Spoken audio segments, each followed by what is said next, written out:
والسلام علیکم ورحمۃ اللہ وبرکاتہ۔ بلکہ ابھی رجب شریف کا مہینہ شروع ہے نا، آج 7ویں شب لگ گئی ہے، ابھی کنڈوں کی نیاز کا معاملہ ہوگا اور لوگ کہیں بخاری میں ہے اس کا ذکر۔ یہ بات ہے، کنڈوں کی نیاز کا ذکر بھی آپ کو بخاری میں چاہیے۔ میرے عزیز ایسی بات مت کرو، کنڈوں کی ایک نیاز ہے، مستحب عمل ہے، ایصال ثواب ہے، اور ایصال ثواب کے لیے اور مستحب عمل کے لیے یا نفل عمل کے لیے کسی ثبوت کی ضرورت نہیں ہوتی۔ دیکھو ایک بات آپ سے کہتا ہوں، بات جو وہ تفصیلی ہو رہی ہے لیکن بات سمیٹنے لگا ہوں، سمیٹ بھی رہا ہوں دیر سے، لیکن آپ سننا چاہتے ہیں تو اختصار کے ساتھ اس کو کہوں۔ دیکھیے اگر کچھ لوگوں کا یہ خیال ہوتا ہے نا، انگوٹھے چومنا کہاں سے ثابت ہے؟ ایک چیز، کنڈے کی نیاز کہاں سے ثابت؟ چادر چڑھانا کہاں سے ثابت؟ مزار پہ جانا کہاں سے ثابت؟ ایک بات آپ کو یہ بتاؤں، ثابت کے لیے دلیل نہیں چاہیے۔ توجہ آپ کی، کسی چیز کے ثابت ہونے کے لیے، کرنے کے لیے، کسی کام کے کرنے کے لیے دلیل کی ضرورت نہیں ہے، ورنہ آپ کو ہر کام کے لیے دلیل چاہیے۔ پھر کرسی پہ بیٹھنے کے لیے کیا دلیل ہے؟ مائک ہاتھ میں لے کے تقریر کرنے کے لیے کیا دلیل ہے؟ چھٹی کے دن غریب نواز کے عنوان پہ تقریر کرنے کے لیے کیا دلیل؟ یعنی آپ دلیل دلیل دلیل دلیل کے اندر اس قدر الجھ جائیں گے کہ آپ اصل دین کی معرفت سے محروم ہو جائیں گے۔ تو کسی کام کے کرنے کے لیے دلیل نہیں چاہیے۔ جیسے ایک سمجھانے کے لیے کہتا ہوں، مجھے اسکول جانا ہے، اور کہا اس کے لیے کون سی اجازت دی آپ کے ابا نے؟ دورے کے لیے جانا ہے، کون سی اجازت دی؟ بات اجازت کی نہیں ہے، دین یہ کہتا ہے کسی کام کرنے کے لیے دلیل نہیں چاہیے، اجازت نہیں چاہیے۔ اگر دلیل کی ضرورت ہوتی ہے تو کسی کام کے منع ہونے کے لیے، کسی کام کے لیے منع ہونے کے لیے دلیل چاہیے، اجازت کے لیے دلیل نہیں چاہیے۔ ایک چھوٹی سی بات، آپ نے مجھے دعوت دی نہیں آپ نے، لیکن بتا رہا ہوں مثال کے طور پہ، ورنہ کہیں آپ یہ نہ سوچیں کہ بھئی ہم نے دعوت تو دی نہیں، آپ زبردستی کے مہمان کیوں بنتے ہیں؟ لیکن سمجھانے کے لیے آپ نے مجھے دعوت دی۔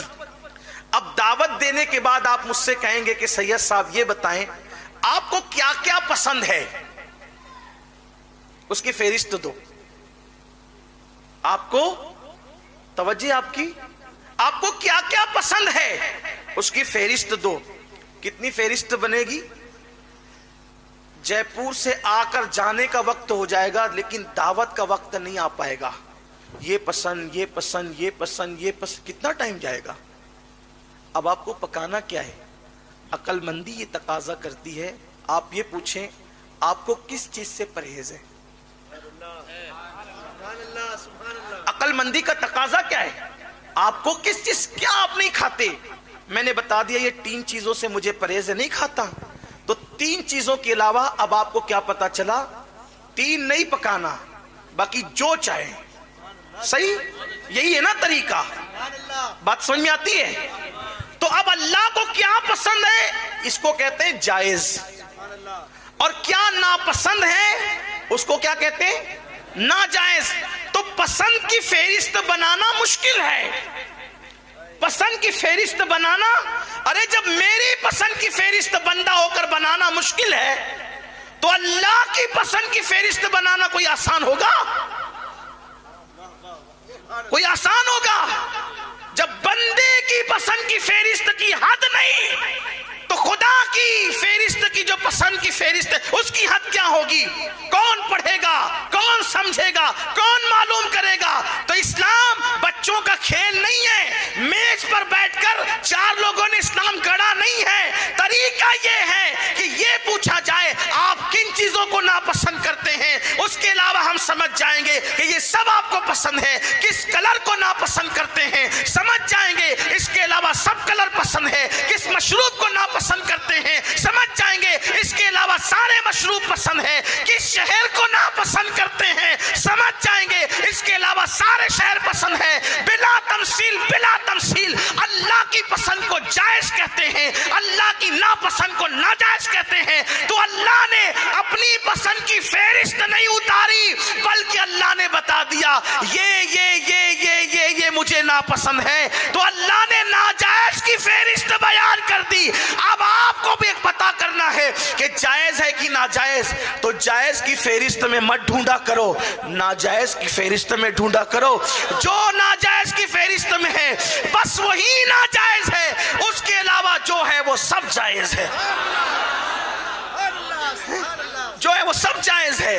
انگوٹھا چومنا جائز، کیونکہ ناجائز کی فہرست میں نہیں ہے۔ اگر ہے مجھے بتاؤ، میں ذمہ داری لیتا ہوں سنیوں کی طرف سے، چھوٹا ہوں، بہت چھوٹا ہوں سنیوں کا، پوری سنیت سے انگوٹھے چومنا نہیں بند کروا دیا تو پھر کہنا، لیکن شرط ایک ہے، ناجائز کی فہرست میں دکھا دو، لیکن مجھے یقین ہے، یہ یقین ہے 500 مرتبہ مر کے زندہ ہو جاؤ گے، پھر بھی ناجائز کی فہرست میں انگوٹھے چومنے کا ذکر نہیں دکھا سکتے۔ اب ہمیں یہ کرنا ہوگا کہ اللہ نے کن چیزوں کو، بلکہ حضور علیہ السلام کی حدیث ہے، جو جائز ہے وہ جائز ہے، جو ناجائز ہے وہ ناجائز۔ جس بارے میں قرآن چپ ہو اس کے متعلق تم کلام نہ کرا کرو، قریدہ نہ کرو، قریدنے کی اجازت نہیں ہے۔ بات دور نکلی، لیکن بات آپ کے سمجھ میں آ تو گئی ہوگی نا۔ اب لوگوں کو چاہیے کرنے کا ثبوت نہیں، منع کا ثبوت ڈھونڈو۔ منع ہے تو ٹھیک ہے، لے آؤ، اچھی بات ہے۔ تو سرکار غریب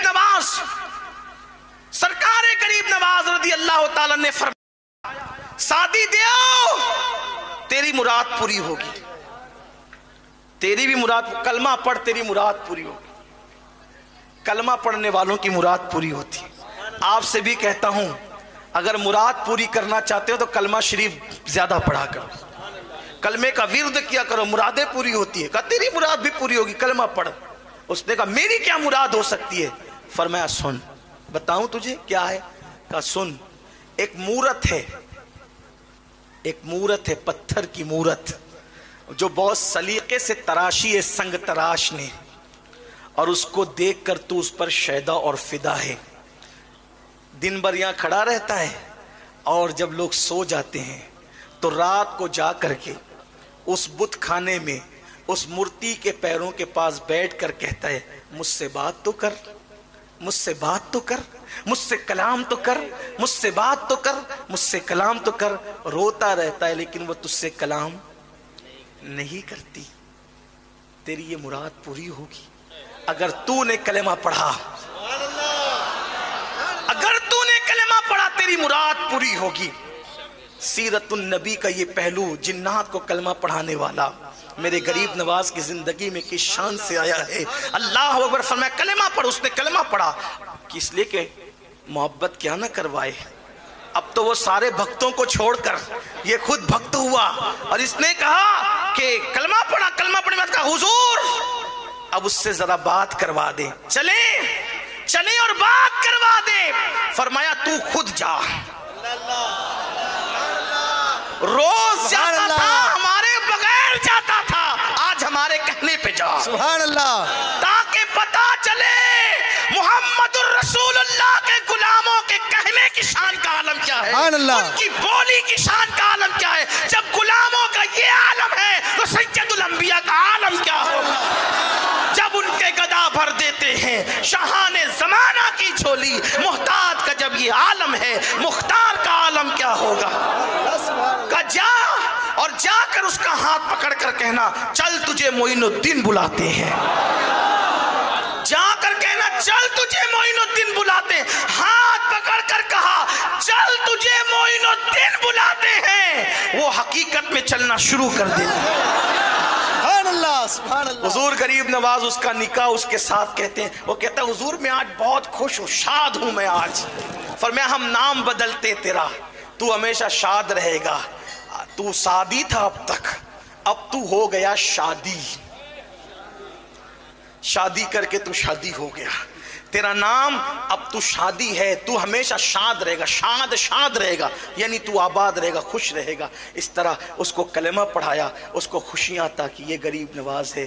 آخری جملہ حضور علیہ السلام کی سیرت میں ہم دیکھتے ہیں، حضور کی سیرت میں دیکھتے ہیں کہ تمام انبیاء میں سب سے زیادہ جس کے ہاتھ پر لوگ مسلمان ہوئے ہیں وہ مصطفیٰ جان رحمت کی ذات ہے. تمام انبیاء میں سب سے زیادہ جس کے ہاتھ میں لوگ مسلمان ہوئے ہیں وہ مصطفیٰ جان رحمت کی ذات ہے. تمام اولیاء میں سب سے زیادہ جس کے ہاتھ پہ لوگوں نے کلمہ پڑھا ہے وہ میرے خواجہ ہندوستان کے راجہ سرکار غریب نواز کی ذات ہے. ان کے ہاتھ پر لاکھوں لوگوں نے اسلام قبول کیا اور آج ہند کی سرزمین انہی کی برکتوں سے شاد و آباد نظر آ رہی ہے. اللہ ہمیں اپنے بزرگوں کے نقوش پا پر قائم رکھیں, ان کے نقش قدم پر چلنے کی توفیق عطا فرمائیں. بزرگوں کے نقش قدم پر ہمارا عقیدہ بھی رکھے, ہمارا عمل بھی رکھیں. تیرے غلاموں کا نقش قدم ہے راہ خدا, وہ کیا بہک سکے جو یہ سراغ لے کے چلے. سید امین آپ کا ادنا غلام